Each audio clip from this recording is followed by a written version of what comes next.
Hello aspirants, welcome to AKSIS academy. So మొన్న నేను already ఒక వీడియో పెట్టాను. ఏపీ ఎకనామిక్ సంబంధించి క్లాసెస్ ప్రారంభమవుతాయని. కొంతమంది దాని మీద డీటెయిల్స్ అడిగారని చెప్పారు. సో దీని మీద కొంచెం వివరణ ఇవ్వండి, క్లాసెస్ ఎట్లా జరుగుతాయి, ఏంటి షెడ్యూల్ ఎట్లా ఉంటుంది అనే దానిపైన. నేను ఆల్రెడీ ఒక PDF ఫైల్ చేశాను. ఈ వీడియో కింద డిస్క్రిప్షన్ సెక్షన్లో కూడా ఆ PDF ఉంటుంది, డౌన్లోడ్ చేసుకొని చూసుకోండి. అలాగే ఈ పర్టికులర్ వీడియోలో ఎలా కవర్ అవుతుంది సిలబస్ అనేది ఒకసారి చూద్దాం. ముందుగా మనకి గ్రూప్ 1, గ్రూప్ 2 సిలబస్ల గురించి కనుక చూస్తే, గ్రూప్ 2లో మనకి ఇండియన్ ఎకనామీ 3 చాప్టర్లు, మన ఏపీ ఎకనామీ అంటే రీజనల్ ఎకనామీ 2 చాప్టర్లు ఇచ్చాడు. ఈ 2 చాప్టర్లలో మనకి ఫస్ట్ ఉన్న చాప్టర్ ఇది, structure of Andhra Pradesh economy and public ఫినాన్స్లో structure and growth, GSDP, per capital income, revenues, budget, central assistance etcetera. అలాగే 5వ చాప్టర్లో 3 ఆస్పెక్ట్స్ ఇచ్చాడు. 1 agriculture, 2 industries, 3 service sector. So ఈ రకంగా ఇక్కడ విడగొట్టడం జరిగింది. సో ఇందులో రకరకాల అంశాలు ఉన్నాయి. అయితే మీరు ఇక్కడ కనుక చూస్తే యాక్చువల్గా ఏపీ ఎకనామిక్స్ సంబంధించి గ్రూప్ 2లో ఇచ్చినటువంటి సిలబస్ కొంచెం రకరకాలుగా ఉంది. దీని మీద మెటీరియల్ అయితే పర్ఫెక్ట్గా ఏ పుస్తకంలోని మార్కెట్లో దొరకట్లేదు.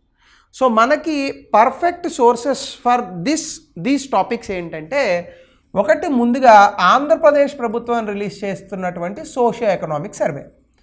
ఇది అఫ్కోర్స్ ఎవ్రీ ఇయర్ వస్తూ ఉంటుంది. ఈ ఇయర్ కూడా కొంచెం లేట్గా వచ్చింది. దీని తర్వాత మనకి లాస్ట్ ఇయర్ మనకి ఎగ్జామినేషన్ నోటిఫికేషన్ వచ్చినటువంటి సందర్భంలో అప్పుడు జగన్మోహన్ రెడ్డి గారి ప్రభుత్వం ఉంది.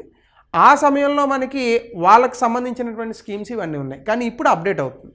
చాలామంది ఇది కూడా చెప్పారు ఏంటంటే, సార్ తెలంగాణ ఎగ్జామ్లో పాతవి కూడా అడిగారు. ఎన్ని క్వశ్చన్లు అడిగారు? 1, 2. సో ఎప్పుడైనా కూడా గవర్నమెంట్ మారిన తర్వాత కొత్త క్వశ్చన్స్ అనేవి వస్తూ ఉంటాయి. సో ఇక్కడ థింగ్ ఏంటంటే, ఇప్పుడు చంద్రబాబు నాయుడు గారి ప్రభుత్వం, కూటమి ప్రభుత్వం అంటే మన పవన్ కళ్యాణ్ గారు, బీజేపీ వీళ్ళు కలిసిన తర్వాత వైట్ పేపర్స్ కొన్ని చాలా రంగాలకు సంబంధించి వైట్ పేపర్స్ని రిలీజ్ చేశారు. దీంతో పాటుగా ఇటీవల కాలంలో 2047 విజన్ డాక్యుమెంట్ అని ఒకటి వచ్చింది.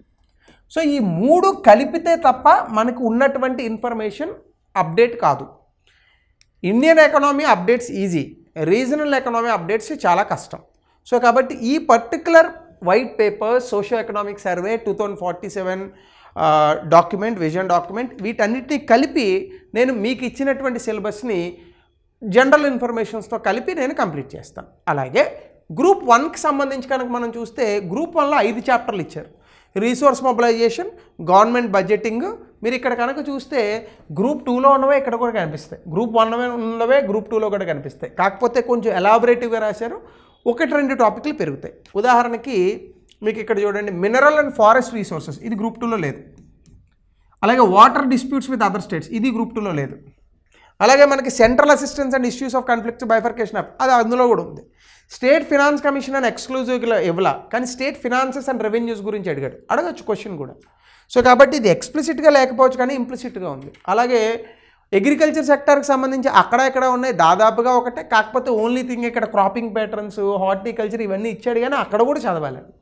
అలాగే ఇండస్ట్రియల్ పాలసీకి సంబంధించి కూడా సీఎం ఇండస్ట్రియల్ కారిడార్లు, సెజులు ఇవన్నీ విడిగా ఇచ్చాడు. పవర్ ప్రాజెక్ట్స్ ఒకటి విడిగా ఇచ్చాడు, అవి అక్కడ కూడా చదవాలి. అక్కడ ఇంక్లూజివ్ పార్ట్ ఆఫ్ ఇండస్ట్రీస్ అంతే. అలాగే సర్వీస్ సెక్టార్లో కనుక మనం చూస్తే ఇక్కడ కూడా ఎనర్జీ, ICT ఇవన్నీ విడివిడిగా రాశాడు, అక్కడ జనరల్గా రాశాడు.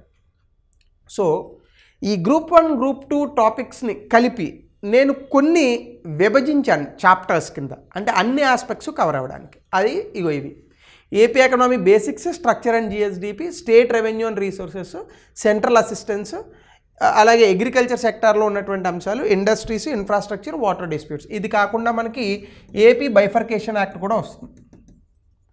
సో ఇలా మనం చాప్టర్ వైజ్ విడగొట్టుకొని చదువుకుంటే తప్ప ఏపీ ఎకనామీ కంప్లీట్ కాదు. మీరు సిలబస్ వైజే చదువుతాం మీరంటే అది అయ్యే పని కాదు. సో కాబట్టి ఇక్కడ నేను ఎలా కంప్లీట్ చేయబోతున్నానంటే, మీకు ఉన్నటువంటి సిలబస్కి సంబంధించినటువంటి టాపిక్స్ ఏవైతే ఉన్నాయో అవి ఫుల్ ప్లెడ్జ్డ్గా క్లాసెస్లో కవర్ అయిపోతాయి. Point number 1. Point number 2, classes అయిపోయిన తర్వాత మీకు దీనికి సంబంధించినటువంటి మెటీరియల్ ఏదైతే ఉందో ఈ మెటీరియల్ని తెలుగు, ఇంగ్లీష్ 2 భాషల్లోనే మీకు ఇవ్వడం జరుగుతుంది. Telugu and English. అంటే మీరు ఏ భాషకు చెందితే ఆ భాషలో మీకు ఇవ్వడం జరుగుతుంది after the end of the sessions. హ్యాండ్అవుట్ల రూపంలో ఇస్తాం. దీనివల్ల మనకి ఒక 10 hours to 15 hours time waste అవ్వకుండా ఉంటుంది. సాధారణంగా అయితే మనకి ఏపీ ఎకనామీ కంప్లీట్ చేయడానికి ఒక 50 hours పడుతుంది. బట్ నేను హ్యాండ్ నోట్స్ ఇవ్వడం వల్ల మీకు 10 to 15 hours మీకు అక్కడ టైం సేవ్ అవుతుంది. మూడోది ఏంటంటే బేసికల్గా గ్రూప్ 1 అభ్యర్థులకేమో మోడల్ మెయిన్స్ ఆన్సర్స్ అనేటటువంటివి ఉంటాయి. కొన్ని ఎగ్జాంపుల్గా తీసుకొని మోడల్ మెయిన్స్ ఆన్సర్స్ నేను చెప్తాను. అలాగే గ్రూప్ 2 అభ్యర్థులకేమో విడిగా సెషన్స్ ఉంటాయి, వీళ్ళకి కలిపి కాదు. సో గ్రూప్ 2 అభ్యర్థులకేమో model MCQs on this AP economy అనేటటువంటిది ఉంటుంది. సో ఈ రకంగా మీకు మొత్తం ఉన్నటువంటి సిలబస్ని కంప్లీట్ చేస్తాను within a span of 10 days. రోజుకి 3 hours క్లాస్ ఉంటుంది. అప్రాక్సిమేట్గా 30 hoursలో మీకు క్లాసెస్ కంప్లీట్ అవుతాయి. కొంచెం వేగంగా చేయొచ్చు, ఎందుకు అంటే మనకి రానున్నటువంటి 2 నెలల్లోనే ఎగ్జామ్ ఉంది కాబట్టి. Point number 1. పాయింట్ నెంబర్ 2, మీకు మెటీరియల్ అనేది కంప్లీట్గా వస్తుంది. దాని మీద మోడల్ క్వశ్చన్స్ డిస్కస్ చేస్తాం. మోడల్ క్వశ్చన్స్ అంటే మరి 30-40 ఉండవు. ఈచ్ చాప్టర్కి 1-2 లేదా 3-4 క్వశ్చన్స్ తీసుకొని డిస్కస్ చేయడం జరుగుతుంది.